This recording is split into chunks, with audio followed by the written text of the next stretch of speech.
Glad to have everybody here. We are going to jump right in. I am going to be doing a lot of talking. Cindy is really good about watching the chat to stop me if I need to. Um, and anybody, raise your hand, start talking if you have questions or if I'm going too fast or whatever. But so we are talking about Maui, the fires in Maui, and what we've learned from that situation. We try to look at all the disasters that happen worldwide and take what we can from it. They either reinforce what we think or they change how we think. And then we're also talking about schools. Most of the conversation will be about schools and how maybe we can interact with them and what we know about them, what happens in a school system post-disaster. So here we go. When we talk about schools, we're going to talk about something called the Reunification Plan. We will talk about lessons from Ingraham High School, and I don't remember when that happened. I don't think it was a full year ago, but it was a while back. So what we've learned over the time from that, and then how hubs might be able to help in that kind of situation or how to engage with schools. So Maui response started August 8th. This is some of what we've learned, just kind of reading and thinking about the islands and what they've been dealing with. They do not have fuel on the island, so they have to import it to generate electricity. So their electrical costs are really high, like highest in the nation. So their capacity to upgrade their system is really limited. You can't go too much higher with electricity and use that extra money to upgrade transformers and all that kind of stuff. So very difficult system to upgrade. No big surprise that they've had the issues they have. A lot of counties, whatever, officials across the U.S. have, especially in California, have been really glomming onto the idea of shutting off power during windstorms because of the great fire risk, especially in drought areas. So, California's gotten really smart about that. Hawaii was starting to think about it, but didn't get that policy in place in time before this latest incident. And you got to think about what happens when you turn off water. You also lose your ability to pump water, at least in some places. And that would have been the situation in Hawaii. If they would have shut down the power to reduce the fire risk, they also would have shut down their ability to pump water and fight the fires. And also kind of our position on this kind of stuff is we want to know what happens to our neighbors with access and functional needs or those that are medically fragile. What happens to those folks if you turn off the power? So all these things have to be thought about before you just, go around cutting off power. And then there's other things we haven't even thought about. What else do you lose if you cut the power? Hospitals and all that kind of stuff. So the response in Maui, some of the stuff we learned just from looking at reports coming out of there is Starlink was used a little bit. I don't know how much, but it was mentioned. If you don't know, Starlink is you buy a device. I can't remember if you pay a monthly subscription or not, but basically you're getting internet access, internet signal using satellites. So even if stuff on the ground is damaged, you still have the ability to access the internet. So we did see Starlink mentioned in a couple of the reports. It turns out we learned a lot about definitions and how the fire world is not as intuitive as you would think. So when a fire department official says the fire is 100% contained, it means that it is surrounded. It means that there is still some burning going on. There's definitely embers. There's probably smoke, but there is a perimeter around it, probably a big wide ditch or something around it. And so they don't believe it will get bigger. It is 100% contained, but does not mean the fire's out. It can continue burning inside the perimeter. That is part of the definition of 100% contained. And that's what happened in Maui. They thought they had it contained and well under control, and the winds just picked up and made that not the case. So the other definition to be aware of is that extinguished means that nothing is left burning. And in a big forest fire, that's really hard to get down to because it takes quite a while for those embers and everything to burn down to the point where there's nothing left burning. So I think you can expect firefighters to leave when it's 100% contained, but not necessarily waiting until it's truly extinguished. We saw neighbors become cul-de-sac commanders. The response from neighbors was amazing. I think hopefully you all saw that on the news. Um, a lot of folks stepped up and did exactly what we are going to do. They set up what they're calling pods in the news. They matched needs and resources, and they coordinated volunteers, just like the hubs are going to do. So, kind of a just confirmation, validation that we are on the right track, working to do what we're trying to do. It's going to happen anyway. We're just trying to get ahead of the curve and make a little bit more sense out of it a little bit sooner.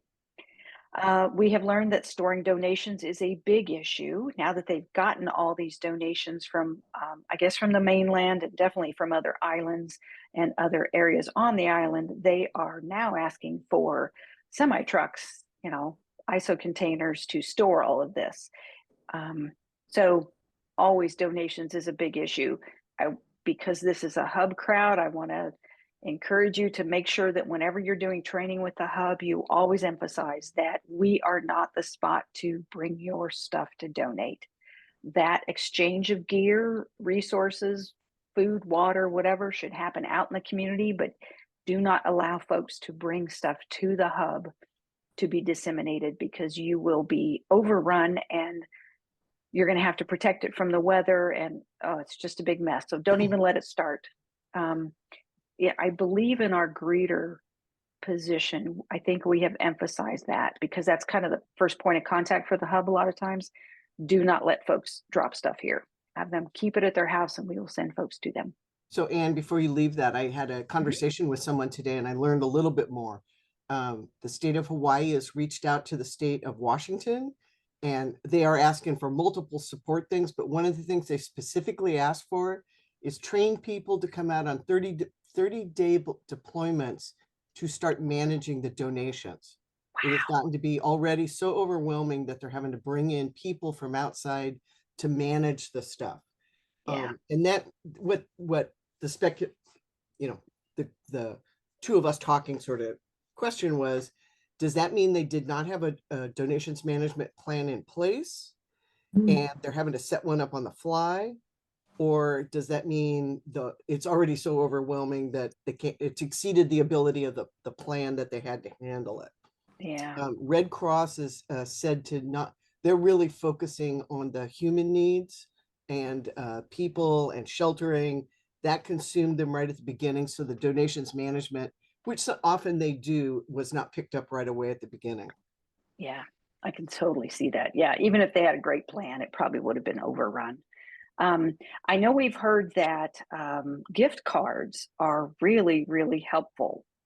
If you want to help somebody in an area like that, buy them a gift card and send that. It's small, it's easy for the managers to get rid of and disseminate. Okay. And there's a large need for shelters, both for residents and tourists. So that, like Cindy said, they're concentrating on setting up shelters and making sure folks have what they need.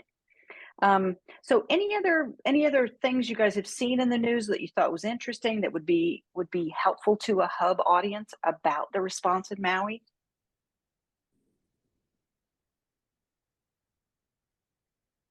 Okay, this is Gabrielle. I did see a Washington Post story. I didn't read all of it, where they were talking about people again using Post-it notes to try to find their missing relatives.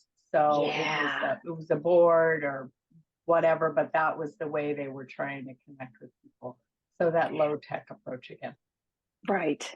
And for those of you that are kind of new to the hub projects that we're working on, that is one of the ones we're working on, is not necessarily bringing family members together, but at least letting them know wherever they are spread across the Seattle King County area, letting them know that their loved ones have checked in and they're alive.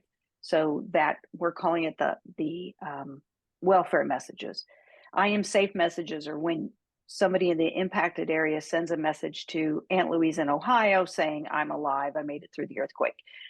We're now turning our attention to more of the local just letting family members that live in Seattle, household members that live in Seattle, know that one another, that folks made it through. Thanks, Gabrielle.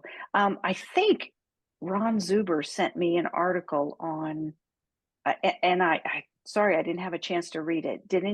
Cindy, did you see it? It was about this whole reunification effort and letting folks know on the mainland that folks in Hawaii were okay. No, I'll have to go downstairs and ask him why he sent it to you and not me. I think it's on both of us. Yeah, I meant to read it and just now remembered it. Darn it. Anyway, I know ham radio has been big, and Ron was tracking that issue.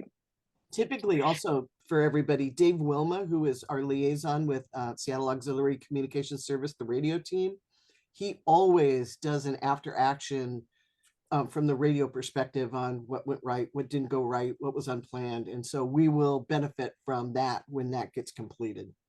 Yeah, Dave will scan all the details he can find and put it into some comprehensive report. It's really good. Okay, we're moving on to schools. Schools are Can I add a comment? Sure. So go ahead, just just being from Hawaii, emergency response is nothing about this is neutral, right? So, I think a lot of the things that haven't been talked about in mainstream media is, Maui was experiencing a drought due to corporations stealing and keeping water away from Native Hawaiians in order to try and get their land. So you have Maui, a tropical island, who has never had a drought in its entire existence, now having a drought for several years. And that is what kind of led to these conditions. And Maui, they don't have a fire department that's ever dealt with large scale. Most of it is volunteer. It's a very small scale fire department, and they don't do large fires because it's a very humid tropical place. So this has never happened before. So I think, as they look at their response and, as people are trying to recover, I think thinking about these issues is a big part of it as well, right? Like being able to acknowledge this emotional impact and the Native Hawaiian impact around, this very sacred historical land. Lahaina used to be the capital of our kingdom, and so there's a lot of spirit, strength, and power that has been lost, and I think that's a big part of the emergency response. That's a big part of it as well that I think is part of it to consider, is that this is never neutral. And I think the mainstream media hasn't really captured the Native Hawaiian voice in it. And so thinking about who you're listening to when you are like learning about a situation, and do you hear all the voices in that? Good point. Thanks, Melissa. One of the things I saw was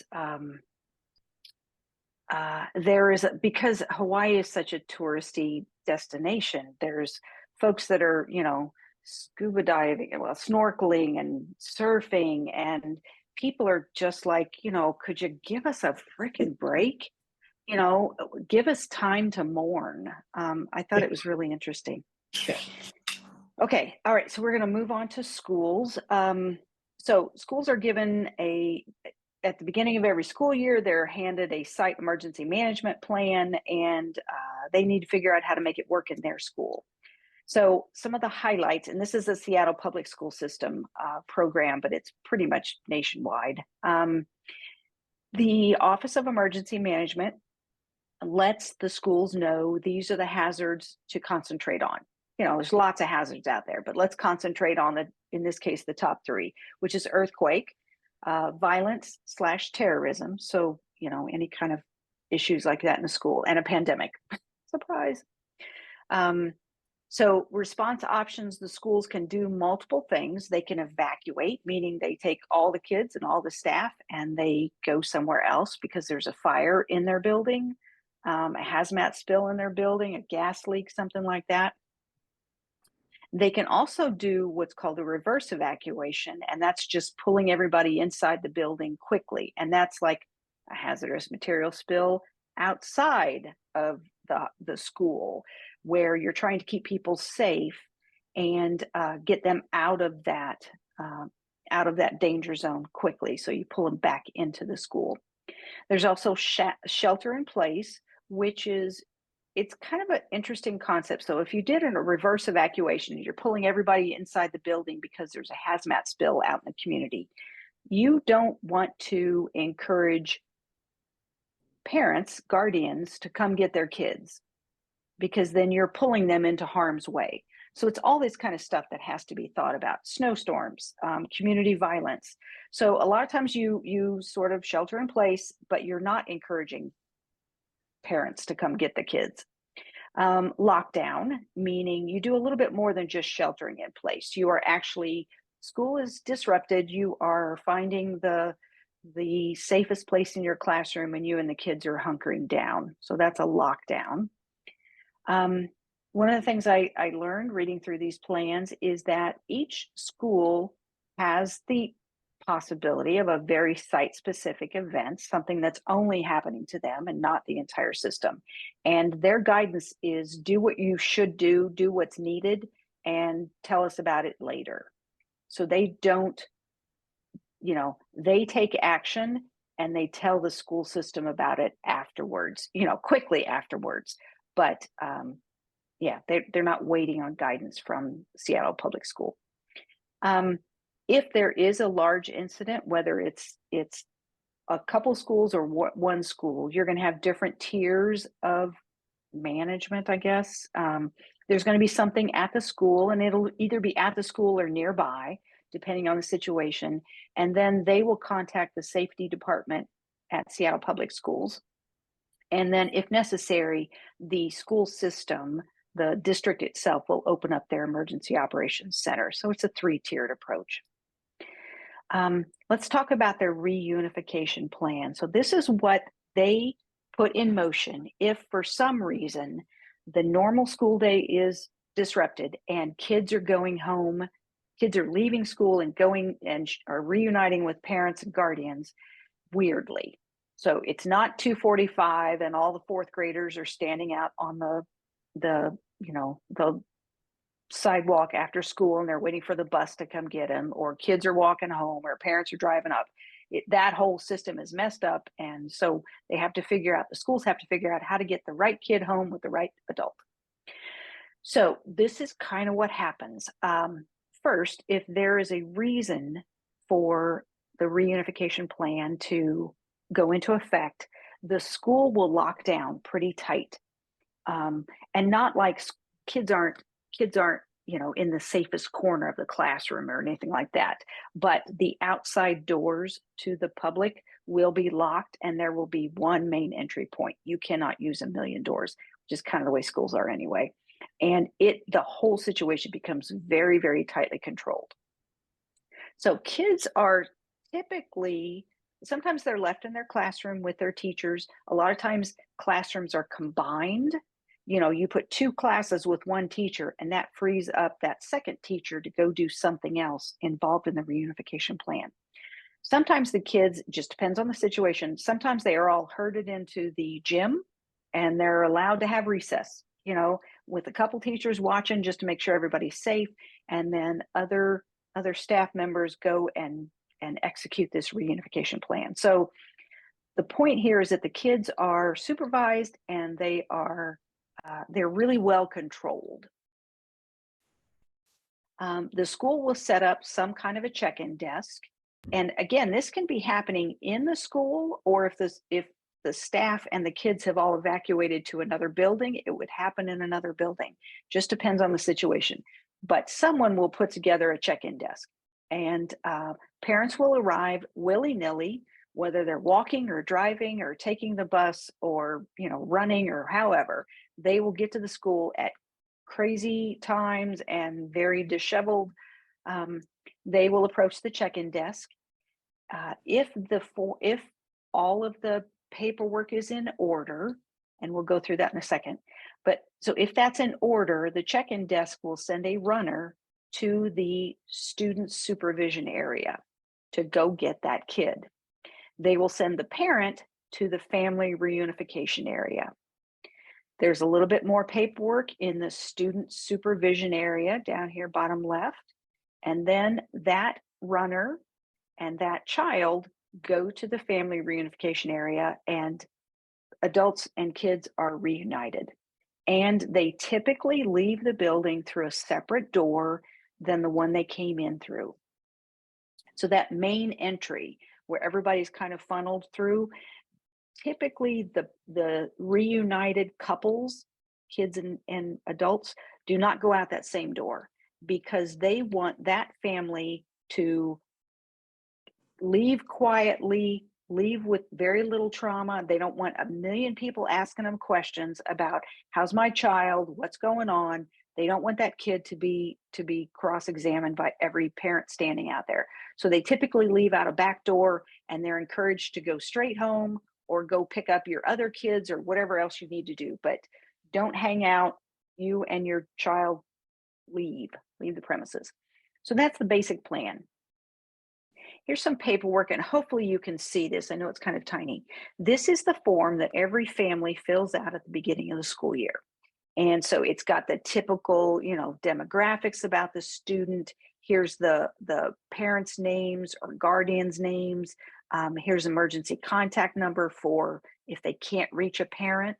And then down here, this is the space where you put, these are the 3 people, or maybe there's more, and you write on the back or something. These are the people that can pick up my child if I can't make it. This is the folks that should be listed here would ideally be neighbors that live near school who could walk over there. Maybe they've tried communicating with parents, or they know that, the parents in Renton or in Bellevue or whatever, and they know that parent is probably going to have a hard time getting to school. They're going to walk over to the school, show some ID, pick up the kid, and take them home with them. So this is where those emergency contacts are listed, and ideally they live within walking distance to school. That would be the ideal.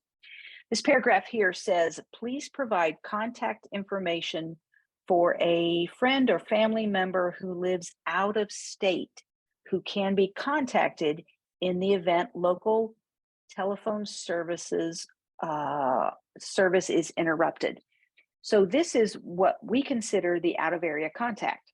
Like sometimes I can get a text to Ohio versus, to Queen Anne after a big disaster. So I thought it was kind of interesting that same information is on this form, that out of area contact. If I can't communicate with folks here on the ground with me, is there somebody outside of the area I can use to contact with? And then this next paragraph is all about, if we have to keep this child, if a child needs overnight care at the school, are there any medical kinds of issues we need to know about? Again, thought it was kind of interesting that that's on this form. So that's the form they fill out at the beginning of the school year. It goes on file. I guess you can change it, during the school year if you need to, but basically it's a once a year kind of thing. This paperwork is the student release form, the runner form. So this is what schools pull out when they put their reunification plan into practice. So again, at the top, it's just demographics about the child, what's their name, what grade are they in, what teacher do they come through. Right here is the line saying the authorized adult picking up the child.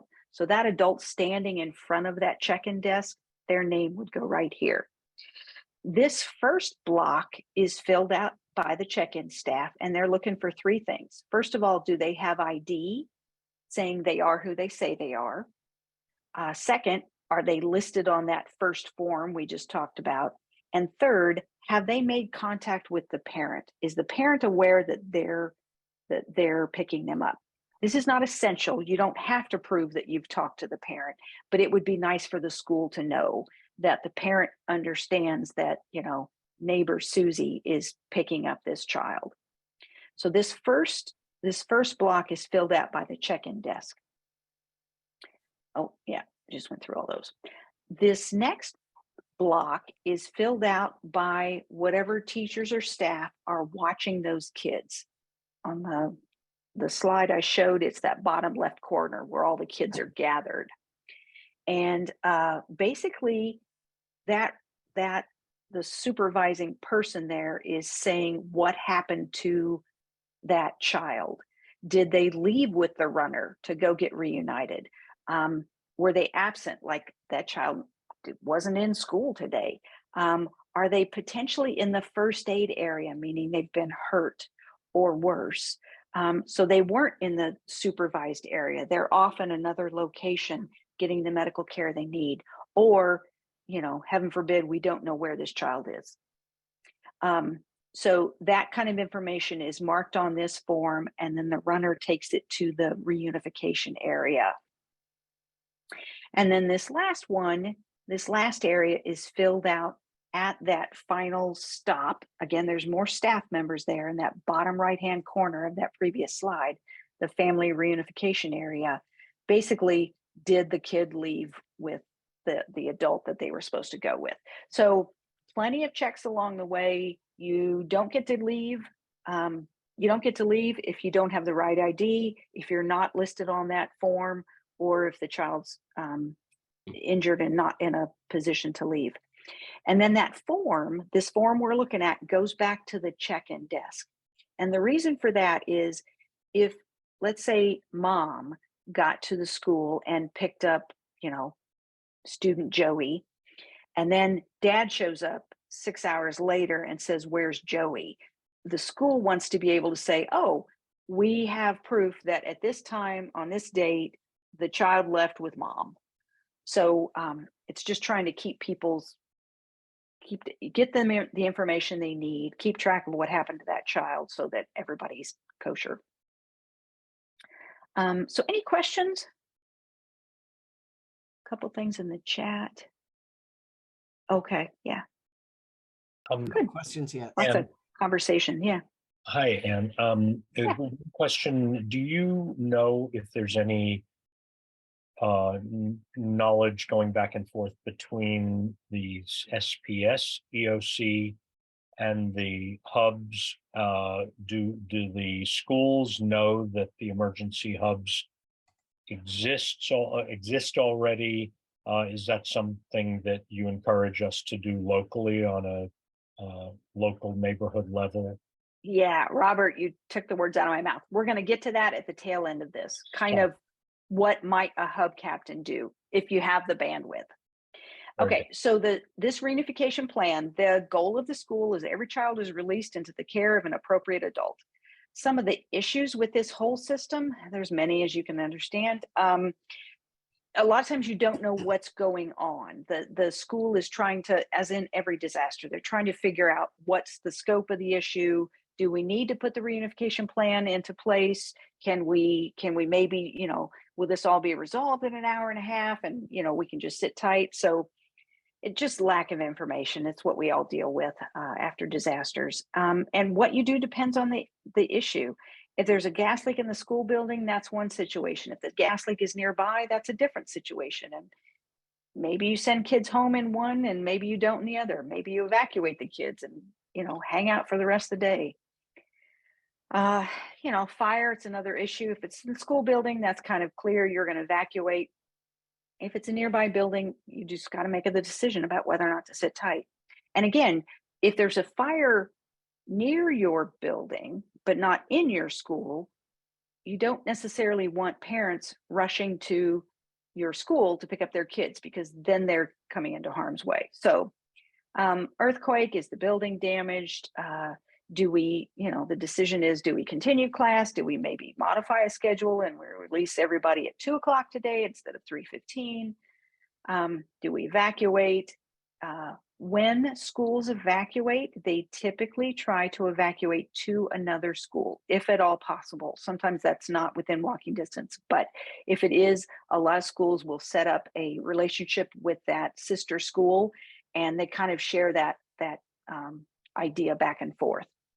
Cindy, do you talk later about the no power problem that you uncovered? This might be the place to say one of the situations that when Anne was doing research for the no power exercise, we found out that schools are required to shut down if they don't have power. And I don't know if there's a, like you can go for 1 hour hoping it gets restored. But if there is no power to the school, they have to shut it down because, and their life safety systems don't work. Fire alarms don't work. Fire suppression systems don't work. Fire alarms might not work. So no power, they cannot stay in the building.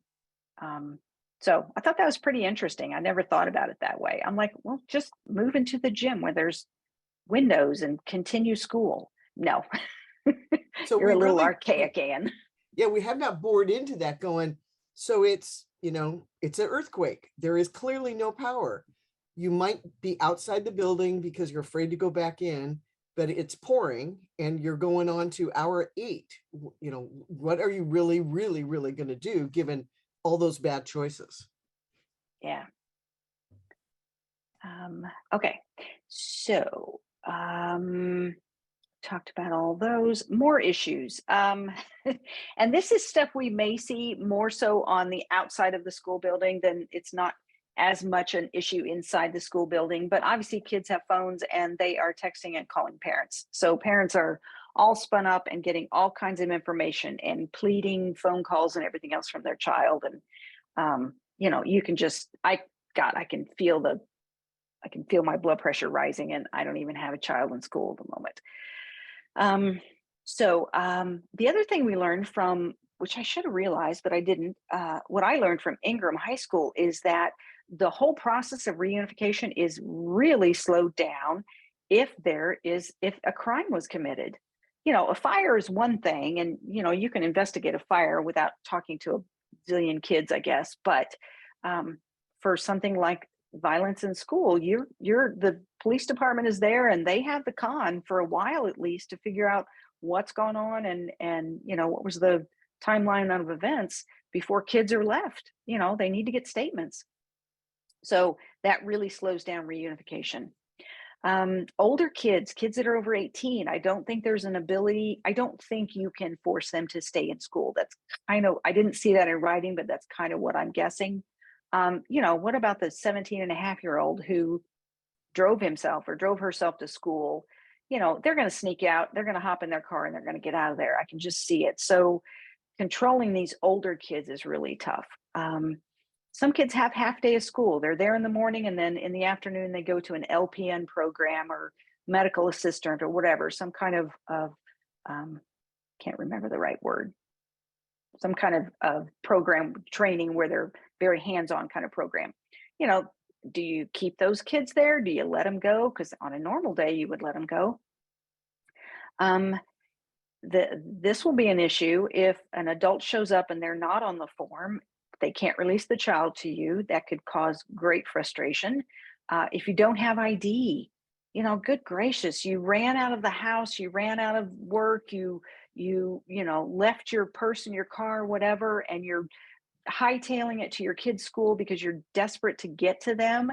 And you realize when you get there, you don't have your ID. I can just feel the angst in that parent of, you got to be kidding me. But that is their policy. Traffic, obviously going to be a nightmare. How do you control that? How do you, there's going to be parents that just park randomly because they can't find parking. They saw that in Ingraham, in that neighborhood. Parking was very, very screwed up.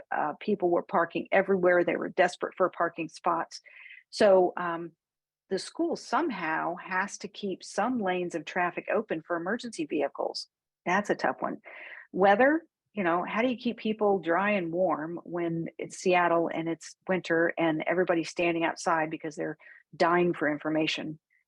And then just stress. And our concern as hubs, especially when the Ingraham High School thing happened, was how few parents probably know about the reunification plan. It may be well practiced, it may be well known in the school system, and that's giving them a lot of credit, I think. Of all the things they have to do, this may not be top of their radar. So even though it's working well in the school and staff knows about it, we just don't think parents know much about it at all. They're filling out that form at the beginning of the school year, and that's probably the most education they get about it. So And we're having, as hub volunteers, we're having to deal with parents that are stuck in that situation of, you know, there's been an earthquake, I can't get to my kid. Hub, can you help at all? Okay, I want to play this video real quick. And after the video, Jessica or Melissa's got a comment in the chat. Okay. Give me a thumbs up if you can hear this. It's been the eyes and ears of this block located near the high school for 35 years.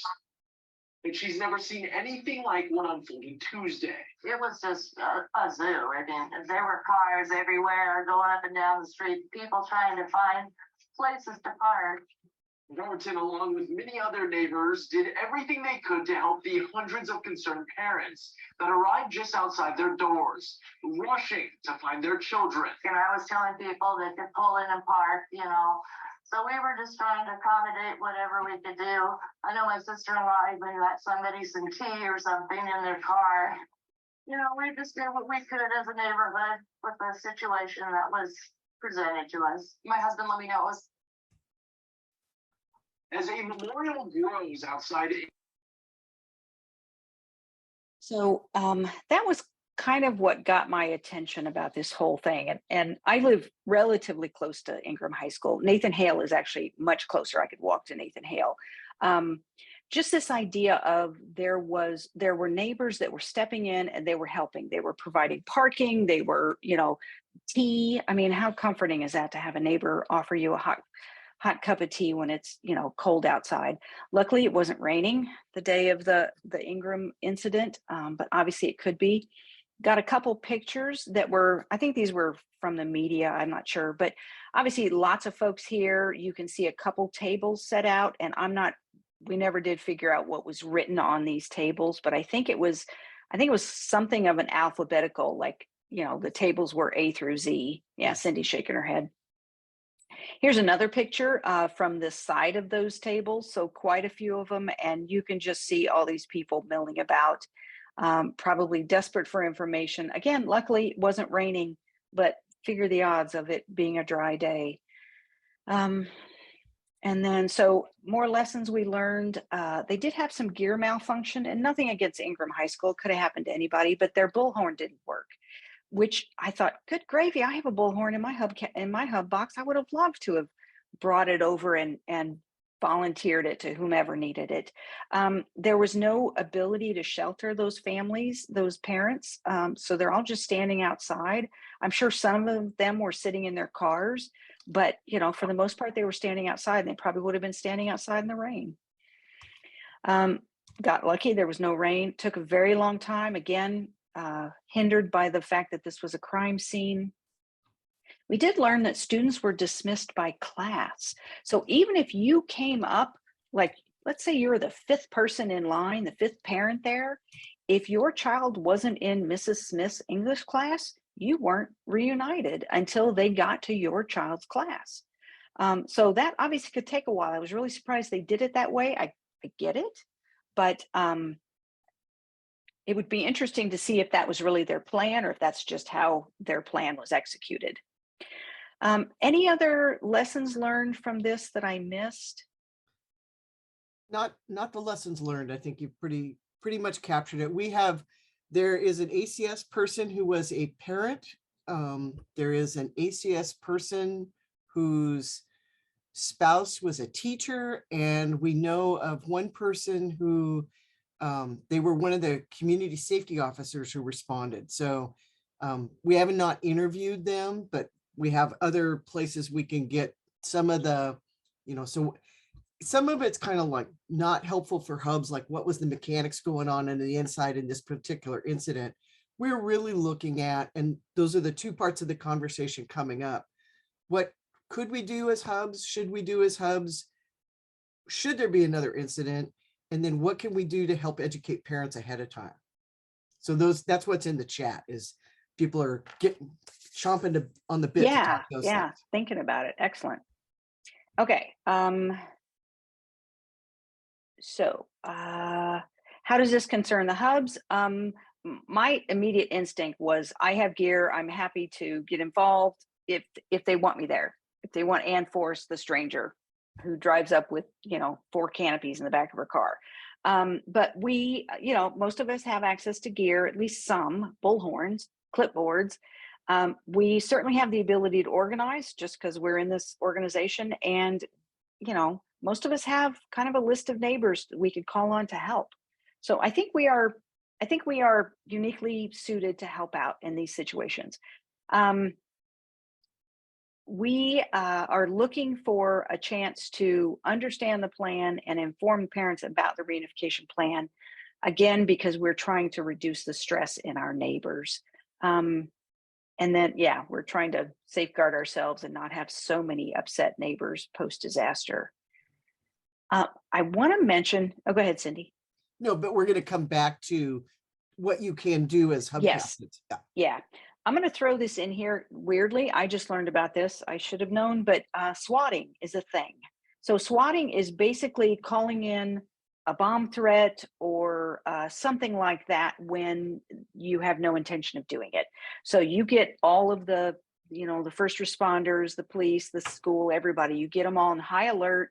You cause a huge disruption just for kicks, just for whatever reason, trying to get back at somebody or whatever. As of July last month, it was not a crime. I listened to a group of parents and educators. It's called, I forget what it's called.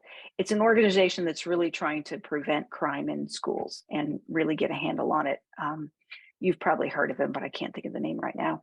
Anyway, they were talking about swatting and how big of an issue it is and what to do about it. Their advice is get the message out first. You as the officials, be first, be right. Heard that a couple times. I wrote a couple. I stole a couple lines from this podcast because I just thought it was so interesting. I thought this was fabulous. We know this is a swatting event, a false attack. We are following protocol and dismissing from school using our reunification plan. So just admit that that's what it is. We're following our protocol. We are doing what we had planned on doing, and we're using our reunification plan. I just thought it was so clear and calming, and for some reason. One of the messages was communicate frequently, even if it's just to say nothing has changed. Silence is not good. So post often, even if you have nothing to say, just say nothing has changed. And we're on it, and we'll get back to you as soon as we have something. One of the lessons learned in the incident they were talking about was they didn't come right out and say to parents, do not come to school. I think they sort of implied that you shouldn't, or they didn't want to say don't come to school, so they left it kind of squishy, and that that was a big problem. So say what you mean. I thought this was really interesting. Using these words, out of an abundance of caution, we're going to do blah, blah, blah, indicates that you had a plan and you have thrown it out the window. So I just thought that's really smart. Just say, this is what's happened. This is our plan. Not, I'm trying to be extra careful to protect your kids. No, I'm extra careful and I made a plan being extra careful and I'm following my plan. So just some really good leadership advice, I thought. Here's the part you guys care about. Moving forward, we are currently talking to a fairly new, he's been there for about a year, a guy working in the safety and security department at Seattle Public Schools. Lovely guy, really, really good to work with. What we have learned is that they are reaching out to principals to express our concern and offer them, let them know about us, but let them know about the hubs. And also we have resources to help principals educate their families. That's really what we're trying to help with. We realize, sadly, in the Seattle public school system that a top-down approach is probably best. There are quite a few rules, union and otherwise, that we have a hard time getting around. So top-down is probably best. That's why we're working with the district level and asking them to educate the principals moving forward. Top down for the message, and we'll come for talk more about what we can do grassroots up, right? Yeah, so that's this one. If you have the energy, if you have the personnel, if you have the interest, feel free to make contact with your local PTA, Parent Teacher Association, Parent Teacher Student Association. You can easily reach out to them and go, hey, we're here, wanted to let you know about us. What Cindy, can I pause before you get there? Yeah, one of the where the top down comes from is that we learned that the principals have in-service days, and so they go get everything that they got to learn to be principals, and the safety plan is just a small component because they say you're going to create these reunification plans, you know, you have until October 1st to do this, and they don't get much time to cover it. So they've recently been given a little more time to cover that topic. So the Office of Emergency Management and Seattle Schools have now partnered to do two things in that limited amount of time, to put out the message to principals that say that, like, there's this blurb that Sophia has written for them to put to the principals, to put in newsletters, to put out that says, reunification is important. Your parents got to learn about it. OEM is willing to come teach classes and do things with the principals and school staffs. So that's the principals and school staff side of it. So they're offering resources, and Anne had written a script and video, made a, you know, like a test pilot video about reunification. And we handed that back to them because the Seattle School District had said, that's a pretty, yeah, that's an accurate thing of the messaging. You could make a video with that. So we've handed it back to them, and they've said, okay, we're going to make a video out of this for the principals, for the school districts, and get it interpreted as well too, so that it can go out to parents to be a tool for people to learn about it. So that was one piece of it. Then the part that Anne was about to talk about for us is that some of you heard at hub captain meetings, I'd come in and say, well, you know, what are you doing in Morgan? Well, at Morgan, we went to our principal and said, we've made the school and the senior home our priority, and making sure you have a plan. What's your plan? We learned about their, you know, plan that they write annually.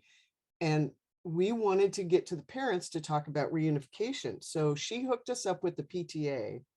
And in Morgan, we had an urban survival skills fair set on one night for parents. And the principal came and talked about the reunification plan. And then everybody got to go around to, like, 5 tables is all we had, which were the things most related to getting home from work, or, you know, have your family plan, you know, really the super basic stuff. And we thought that would be a great video or a great model for people. But when we talked to our contact at Seattle Schools, he's like, you know, you could do that, but it's a hard lift, because if you want the principal engaged like the one at Morgan was, I haven't even gotten their attention on this yet. So we think there is a future to do this, but it's got to wait until the principals understand the importance of this, and that there are resources out there to do it. And then we can work with the PTAs. Part of what, when Anne mentioned the having to work with unions and stuff, we were all excited, because if we thought the school district got involved in this, we could help with interpretation. You know, they interpret for parents all the time. So they could be at these skill fair and do interpretation. We didn't do that at our first one. And it turns out that not so easy, because they're union employees and they aren't required to work at night, and all sorts of just complexity upon complexity. So what is going into place is like first steps. And then for us hub captains, it's getting it staged so that you have an easier entry, right? Whether you enter through your principal, because some of you have relationships already with your principals in local schools, super cool, but wait until after October 1st, when their plan is done, and you can come in and go, I'm here to talk. Or if you're connected in with your PTA, and I have another school out here where I'm going to start with the PTA, and then we're going to get to the principal. So you can go either way. And there's a third point I have to make, but it just went, let me keep going. Maybe it'll be in here. So yeah, give us a little time, give the school system a little bit of time to get some things in place. So Cindy talked about the skills fair at the Gatewood School, definitely involved the principal. I made a crude video for parents. It is very crude. I put the link in the chat, and then a more professional video is coming. And somebody had asked about, in the chat, had asked about translation. So we learned a lot making videos. You never use a talking head in a video, because then translating is very difficult, because the audio track and the person's mouth don't match up. So we've learned a lot about making videos, and Office of Emergency Management is going to take on that job and knows the same thing. And when the goal is to translate the videos, no talking heads. Oh, okay. Wait, so I did remember my thing. So yeah, no talking heads, but words can be interpreted. So you can still have words on the screen that make the points you need to, but you don't have to match up the mouth with the speed of the thing. The key, oh God, I don't know why this thing keeps coming and going from my head. I missed too much coffee. At Morgan, what we did with Gatewood, when I was sitting with the principal saying, what can our community hub do for you in this reunification thing? I said, I know from what I'm hearing, you're not going to be able to have a hub person come up and knock on the door and you'll invite them in and they'll help be a part of this process. Yeah. What she said is, what I would like is a couple of people who live near the school, who are generally going to be there in a disaster, who we've been introduced to before, who become trusted agents for the community, who can come to the door and say, we're here, we're outside helping with the parents, right? So they're on the outside and they can help be the interface. And because they're part of the hub, they'll have, some of that hub exposure and thinking and, gone through psychological first aid and some of those things. So that is the third thing that in Morgan, which was, educate the parents, educate our community about how this works, and make a connection that makes us all work easier together at the time of. It's that whole thing of don't exchange business cards during the disaster. Do it ahead of time. Yeah. And I think Cindy made the point, but let's be really clear. We are not getting into the school to help with this program. We are out in the parking lot supporting parents.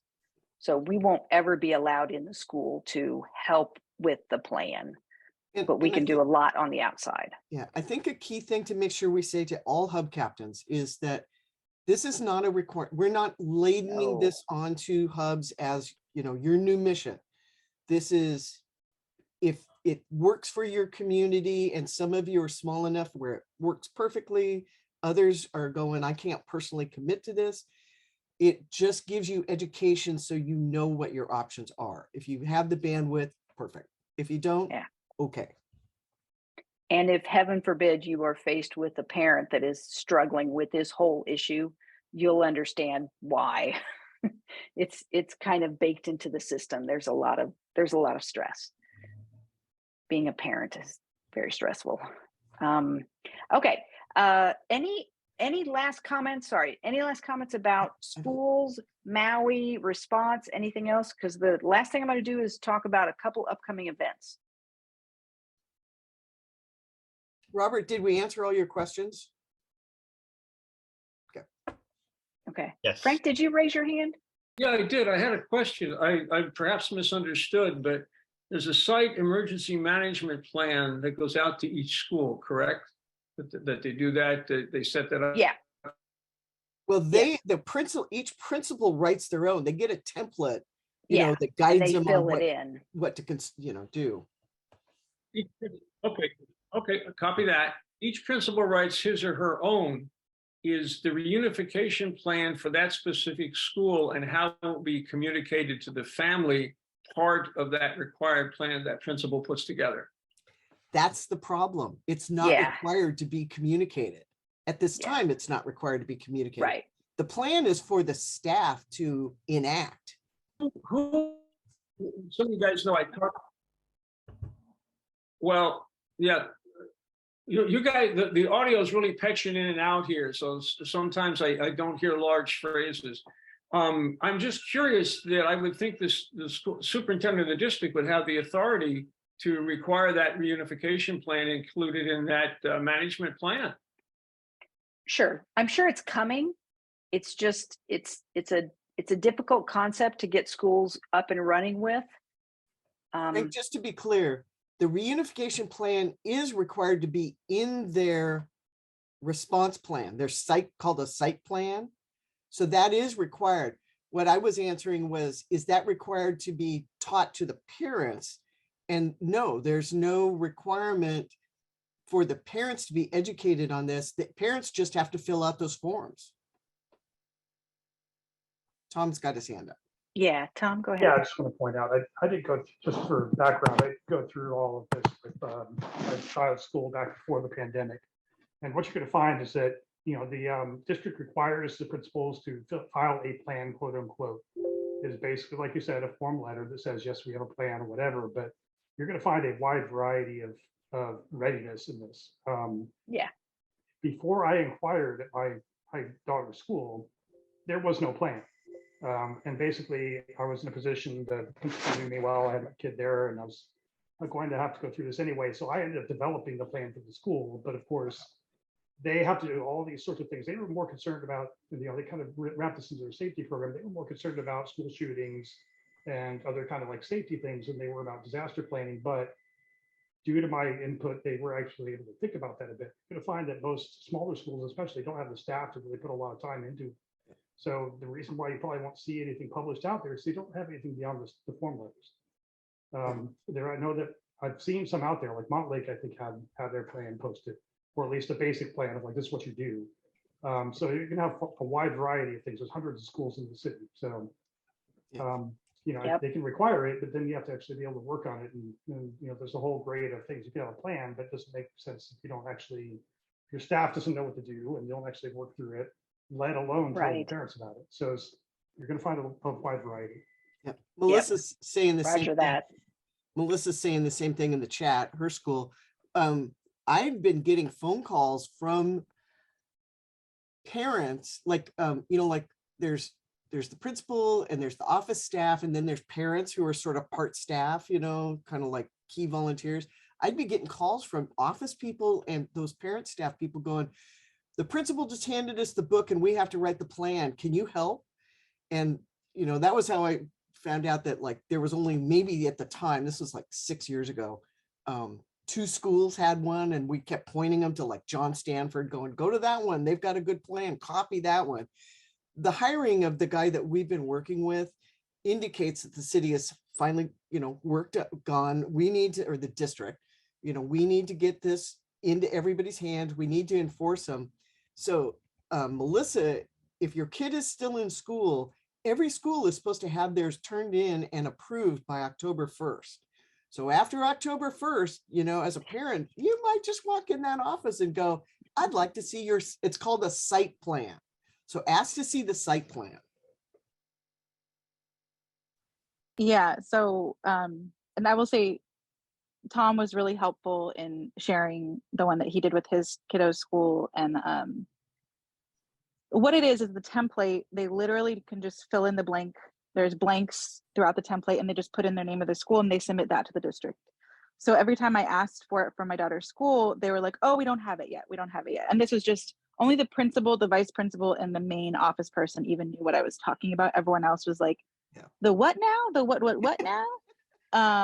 But so they didn't want to give it to us because if we had questions, they wouldn't have answers, right? Because they didn't actually go through the plan. They just filled in the blank. Yeah, they just filled in the blanks and they were like, okay, just submit it because they had a deadline. So that was kind of what led me to get involved with my kiddos' schools, but it hasn't really gone anywhere because of our particular school, but it definitely let me see, you know, our school, we have a building leadership team. And within the building leadership team, there's a building safety team. And the building safety team is the one that needs to come up with the plan. So a group of us parents created one based a lot on what Tom had sent me. And we gave it to the building safety team. We say, hey, here's the template, like use this, you know, adjust what you need to. and let parents know about it. So that's kind of what we did. Great. They haven't done anything with it You know, because they're just overwhelmed, you know, it's they're it is. overwhelmed. Yeah. And It's overwhelming, and it's the culture that takes forever to change, yeah, you know, and it does. we Yeah. hear the school budget gets cut, and the first thing we think is this great guy that we've been working with is going to be gone, right? Because Yeah. where else do they Yeah. take it from? Yeah. Right. Yeah.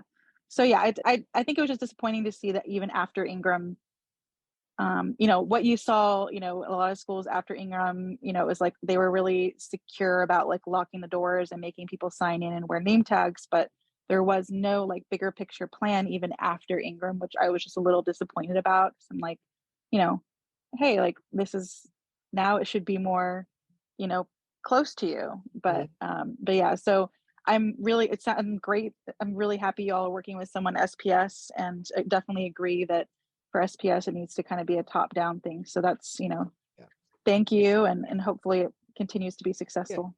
It is really Fingers good. crossed.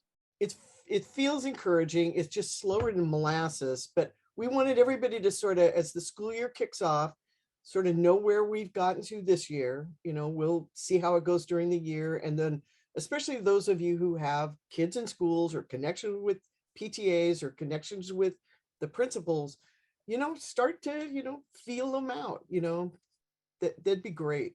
And, you know, if you do a skills fair in your area, make sure you're advertising it to the schools. I always forget to go drop something off with them. So.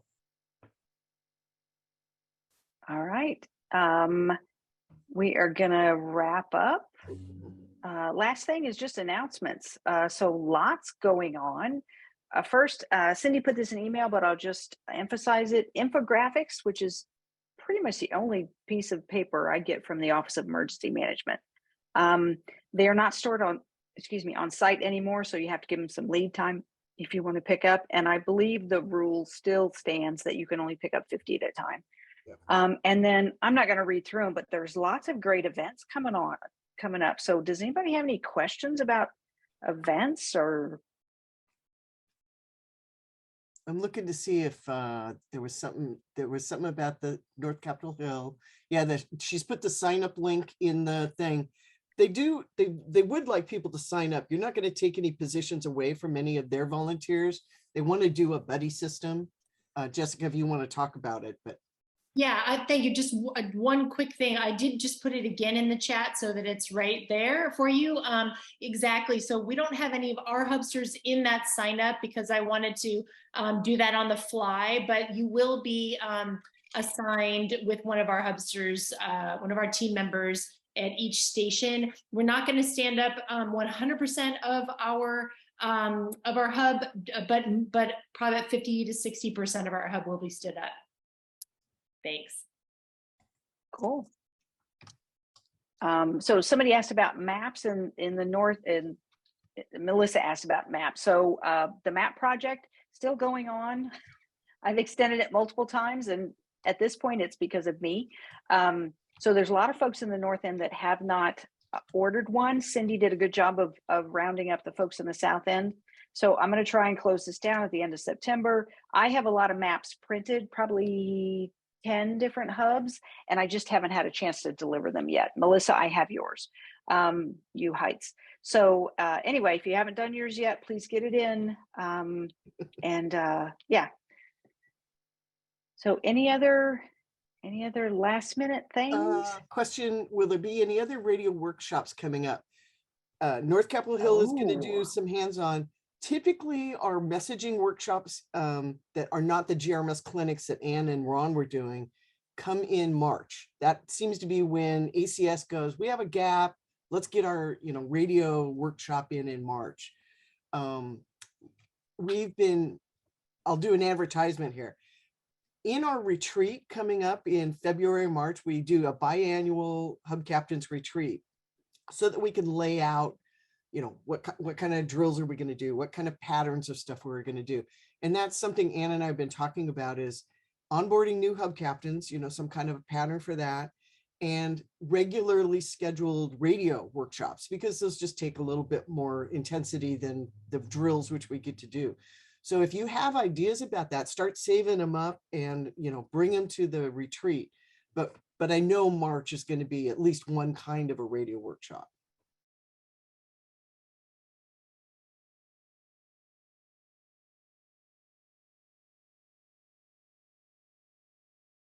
All right. Thanks, guys. Thank you. See you all at the events coming up.